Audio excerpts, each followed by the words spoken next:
Hello students, वैद्युत आवेश coulomb बल एवं वैद्युत क्षेत्र के भाग 4 में हम लोग वैद्युत द्विध्रुव के कारण उत्पन्न वैद्युत क्षेत्र की तीव्रता निरक्षीय स्थिति में ज्ञात करेंगे। इसके लिए मान लेंगे कोई वैद्युत द्विध्रुव AB है और इस वैद्युत द्विध्रुव की लंबाई 12 है। अब यहाँ पर आपको ये देखना है कि निरक्षीय स्थिति क्या होती है। यदि कोई बिंदु इस द्विध्रुव की लंबार्धक रेखा पर केंद्र को छोड़कर किसी अन्य स्थान पर स्थित है तो उसे हम निरक्षीय या अनुप्रस्थ स्थिति कहते हैं। यहाँ पर इस द्विध्रुव का केंद्र O है। इस केंद्र O से R दूरी पर लंबार्धक रेखा पर ये बिंदु P स्थित है, तो ये इस द्विध्रुव की निरक्षीय स्थिति होगी। इस बिंदु P पर हमको वैद्युत क्षेत्र की तीव्रता ज्ञात करनी है। वैद्युत क्षेत्र की तीव्रता ज्ञात करने के लिए पहले प्लस Q आवेश के कारण यहाँ उत्पन्न विद्युत क्षेत्र निकालेंगे। मान लेंगे ये E1 है और फिर इस माइनस Q के कारण इस बिंदु P पर उत्पन्न वैद्युत क्षेत्र निकालेंगे। मान लेंगे ये E2 है और उसके बाद में इस E1 और E2 का ये परिणामी विद्युत क्षेत्र E निकाल लिया जाएगा। तो इस P से B को मिलाइए और P से A को मिलाइए। ये आपके दो त्रिभुज बन गए। एक त्रिभुज ये बनेगा OPB और दूसरा OPA। इसमें PB और PA ये दोनों भुजाएं बराबर होंगी, तो इसलिए इन भुजाओं की वैल्यू आप निकाल सकते हैं। इसका मान PB का √r² प्लस L² होगा और PA की वैल्यू भी √r² प्लस L² हो जाएगी। चूंकि ये दोनों भुजाएं बराबर हैं तो इनके ये दोनों कोण भी बराबर होंगे। मान लेते हैं ये दोनों कोण थीटा हैं। यदि ये दोनों कोण थीटा होंगे तो ये E1 और E2 के बीच बना कोण 2 थीटा हो जाएगा। आप मान लेंगे ये जो प्लस Q आवेश है इसके कारण इस P बिंदु पर वैद्युत क्षेत्र की तीव्रता E1 है और ये कितनी होगी 1/4πε0 के Q/r²। यहाँ r PB दूरी हो जाएगी जो कि √r² प्लस L² है, तो इसका होल स्क्वायर कर देंगे तो ये E1 बराबर 1/4πε0 के Q/r² प्लस L² होगी। इसकी दिशा B से P दिशा में होगी, यानी B से P यानी ये E1 दिशा इधर से इधर की ओर हो जाएगी। इसी प्रकार माइनस Q आवेश के कारण P बिंदु पर उत्पन्न वैद्युत क्षेत्र की तीव्रता मान लेते हैं ये E2 है। ये इस प्रकार से P से A की ओर होगी क्योंकि ये ऋण आवेश है और ऋण आवेश के कारण यहाँ रखे गए परीक्षण धन आवेश पर बल आकर्षण का लगेगा, इसलिए E2 की दिशा इधर की ओर हो जाएगी। E2 बराबर ये वैल्यू हमको यहाँ से मिल गई। अब ये समीकरण 1 और 2 ये दोनों देखेंगे तो इनसे क्या चीज़ स्पष्ट होती है कि ये दोनों परिमाण में बराबर हैं। दिशाएं दोनों की अलग अलग हैं लेकिन दोनों के मात्रा यानी परिमाण समान हैं।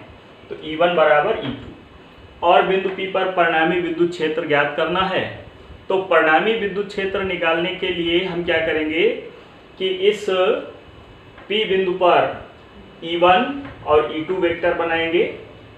चूंकि इनके परिमाण बराबर हैं तो इनकी लंबाइयाँ बराबर लेंगे और उसके बाद में समानांतर चतुर्भुज पूरा करेंगे और उस समानांतर चतुर्भुज का ये विकर्ण जो होगा वो परिणामी विद्युत क्षेत्र की तीव्रता आपको प्रदान कर देगा। बना करके आप देखेंगे तो पाएंगे कि ये जो परिणामी विद्युत क्षेत्र है ये इस द्विध्रुव के वैद्युत द्विध्रुव आघूर्ण P के विपरीत दिशा में प्राप्त होगा।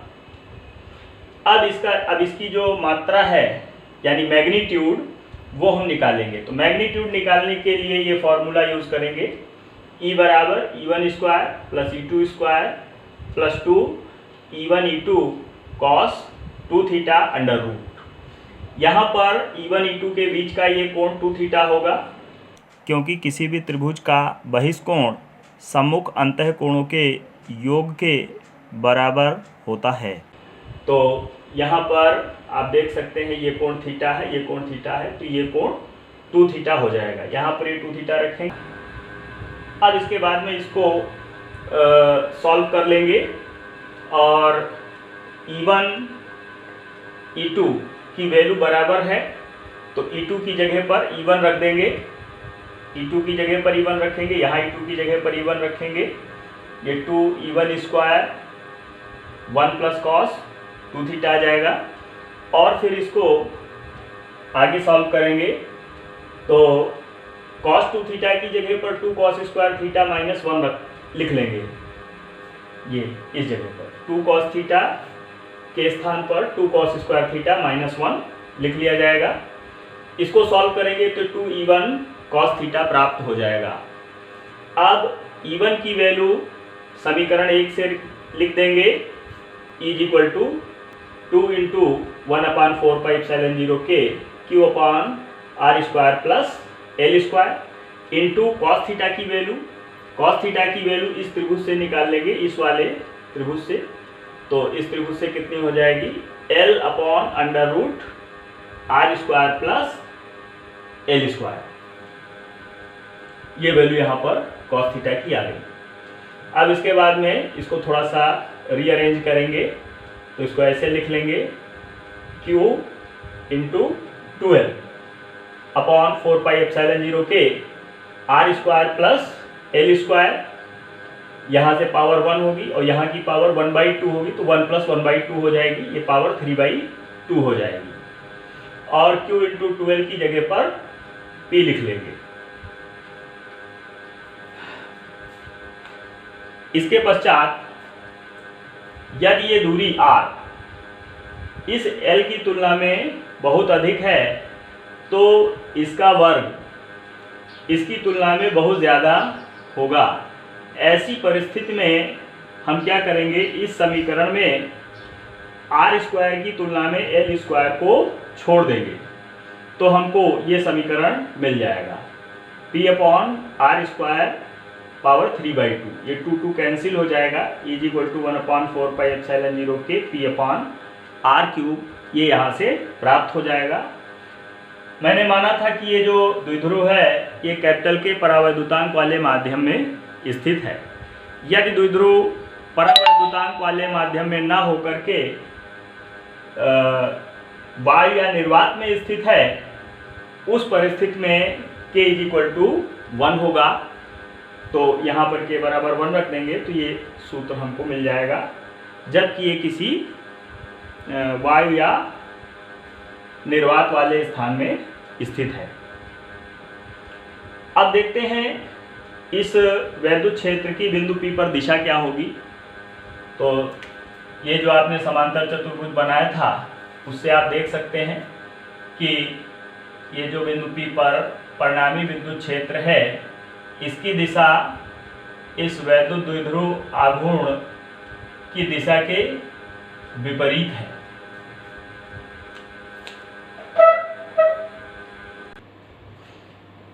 नेक्स्ट हम लोग देखेंगे कि यदि कोई वैद्युत द्विध्रुव किसी एक समान वैद्युत क्षेत्र में रखा हुआ है तो उस पर लगने वाले बलयुग्म का आघूर्ण कितना होगा।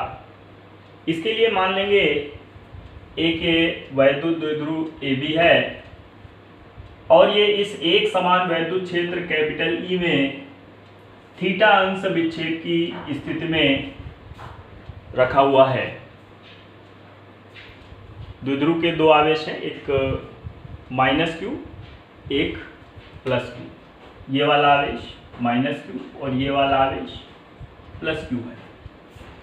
अब आपको ये ज्ञान होना चाहिए कि कोई आवेश यदि विद्युत क्षेत्र में रखा हुआ है तो उस पर बल किधर को लगता है। तो यदि कोई धन आवेश विद्युत क्षेत्र में रखा है तो उस पर बल क्षेत्र की दिशा में कार्य करता है, और यदि आवेश ऋणात्मक है तो वैद्युत क्षेत्र में उस पर बल क्षेत्र की विपरीत दिशा में कार्य करता है। यहाँ पर आप देख सकते हैं यह आवेश प्लस है, इस पर बल ये विद्युत क्षेत्र की दिशा में QE कार्य करेगा, और ये आवेश ऋण है तो इस पर वैद्युत बल क्षेत्र की विपरीत दिशा में ये QE कार्य करेगा। तो द्विध्रुव की प्रत्येक आवेश पर लगने वाला जो वैद्युत बल है वो F बराबर QE होगा। यह बल आप देख सकते हैं मात्रा में दोनों आवेशों पर समान है, परंतु दिशाएं एक दूसरे के विपरीत हैं। साथ ही इनकी क्रिया रेखाएं भी अलग अलग हैं। इस QE की क्रिया रेखा ये होगी और इस QE की क्रिया रेखा ये है, दोनों की क्रिया रेखाएं अलग अलग हैं। तो ये एक बलयुग्म का निर्माण करेंगे और इस बलयुग्म का आघूर्ण हमें यहाँ ज्ञात करना है। तो बलयुग्म का आघूर्ण टाउ बराबर बल गुणे बल की क्रिया रेखाओं के बीच लंबवत दूरी होता है। तो बल हम निकाल चुके हैं F, तो बल F हो जाएगा, और बल की क्रिया रेखाओं के बीच की लंबवत दूरी आप यहाँ से देख सकते हैं। इसकी क्रिया रेखा ये है और इस बल की क्रिया रेखा ये है, इनके बीच की लंबवत दूरी ये BC हो जाएगी। तो बल के क्रिया रेखाओं के बीच की लंबवत दूरी BC हो जाएगी। अब ये जो त्रिभुज ABC है, इस त्रिभुज से हम इस BC की वैल्यू निकालेंगे। तो इसको निकालने के लिए इस त्रिभुज में देखेंगे साइन थीटा बराबर BC अपॉन AB होता है। यहाँ से BC equal to AB sine theta हो जाएगा, और AB की वैल्यू आप यहाँ पर रखेंगे। तो AB की वैल्यू ये कितनी हो जाएगी, L प्लस L 2L। तो BC equal to 2L sine theta, ये BC की वैल्यू हमको यहाँ से प्राप्त हो गई। अब 3 व 1 से जो वैल्यूज़ हैं वो हम समीकरण 2 में रख देंगे। तो इसमें F और BC की वैल्यू रखिए, तो F की वैल्यू QE और BC की वैल्यू ये 2L साइन थीटा यहाँ पे रख देंगे। तो टाउ बराबर QE into 2L sine theta, ये चीज़ हमको प्राप्त हो जाएगी। इसमें Q और 2L को एक साथ लिख लेंगे, E को अलग कर लेंगे, तो Q into 2L into E sign theta ये प्राप्त हो जाएगा। और Q इंटू 2L की वैल्यू P के बराबर होती है, तो इसके स्थान पर हम लोग P रख देंगे, तो P into E sign theta ये प्राप्त हो जाएगा। इस समीकरण को सदिश रूप में भी लिखा जा सकता है। तो वेक्टर टाउ बराबर vector P cross vector E। यहाँ पर ये जो टाउ है यानी बलयुग्म का आघूर्ण, इसकी दिशा कागज के तल के लंबवत नीचे की ओर होगी। यहाँ पर इस व्हाइट बोर्ड पर यदि आप देखेंगे तो टाउ की दिशा ऐसे बोर्ड के तल के लंबवत पीछे की ओर को प्राप्त होगी। इसका मात्रक न्यूटन मीटर और विमा mL/T-2 होती है।